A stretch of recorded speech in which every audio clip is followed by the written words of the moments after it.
In 1999, the government of Catalonia decided to create its own research extractors.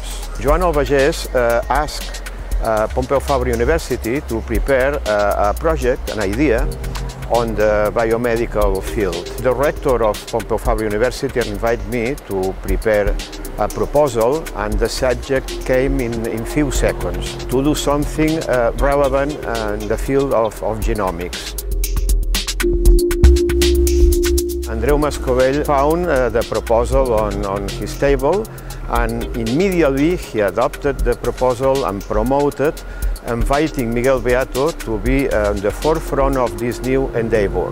Mascovell had ambitious plans for science in Catalonia. He asked me what type of institute I wanted to create. And so this was actually the main philosophy behind the CRG, to adopt the EMBL model to Spain, to Catalonia, to Barcelona. So we thought it was important to have a research center associated to this new faculty of the University Pompeu Fabra.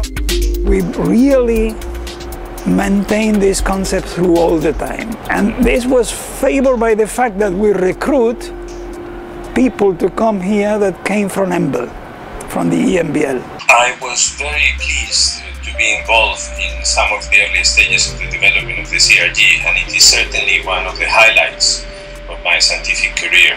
The model that the CRG has developed into, it's a model that breaks with traditions of the way science is made in Spain. There are very few places in Europe, and probably in the world, that combine so well genomics, particularly with systems biology, developing an interface with the applied community and the clinical community to develop interactions with industry. This is something that has been very unique to the CRG. I worked closely with Miguel Beato during this first month of gestation of CRG, and at the end of the year 2000, the CRG was officially created, and in 1 month, on January 2001, Miguel was recruiting the first group leaders, and the names of Fátima Gebauer, Raúl Méndez or Juan Valcárcel appeared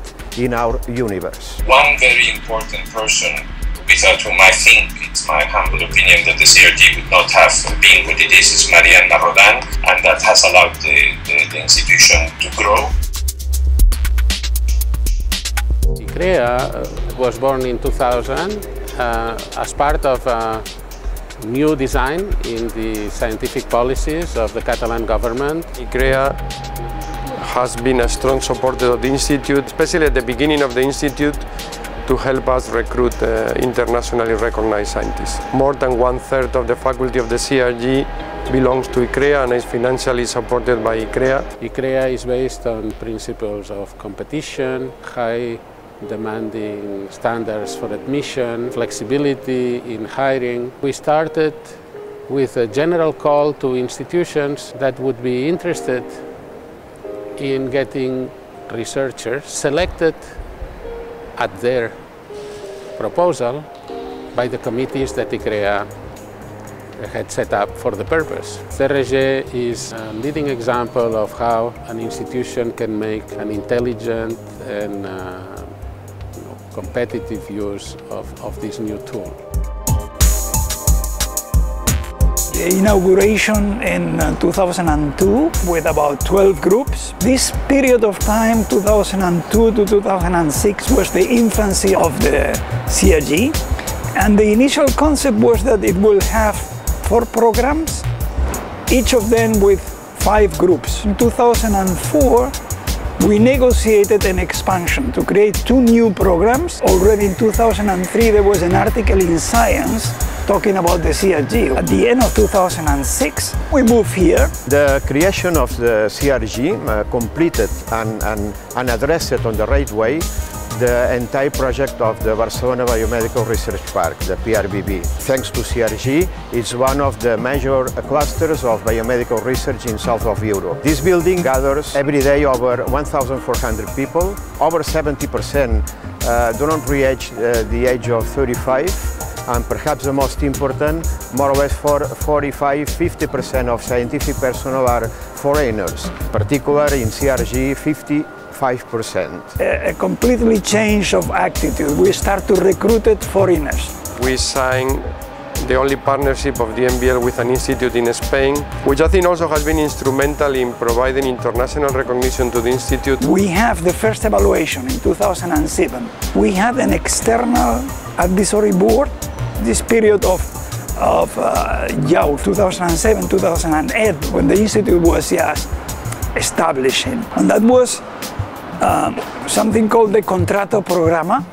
So we, for the first time, I think, in Spain, in Catalonia, the politicians were able to plan the resources for an institute for the next 4 years. And also we had the agreement with La Caixa for the creation of an international PhD program. We had a very well-established graduate committee. So then we have also a postdoc program that is very good, that is still developing.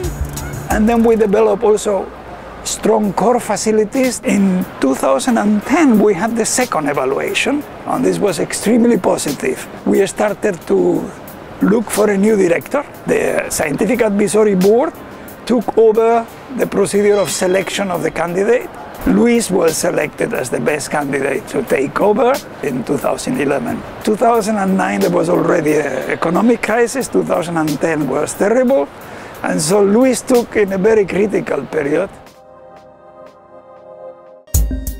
CRG is an example of a job well done. We are rated among the top research institutes in Europe and in the world, actually. After a period of rapid growth, we are now becoming an established institute of international recognition. We got 4 European Research Council grants in one go.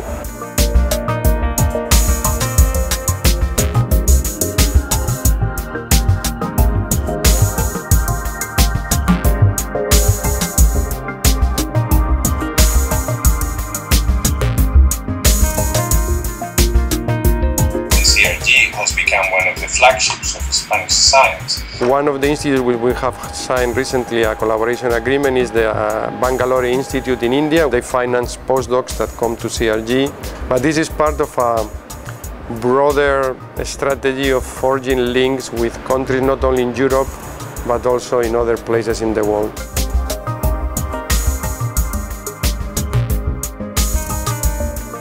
The opportunity that they gave us was unique. A challenge to try to help to create an institute that will be internationally recognized. That combination of clinical, commercial and basic research that the CRG wanted to be and has become could become a very important seed to help the economic recovery of Spain.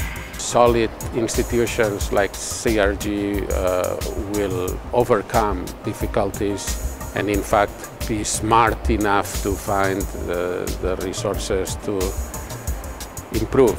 We must bet on the best, we must bet on CRG and its people. This is not to minimize the difficulties, it is just to express the hope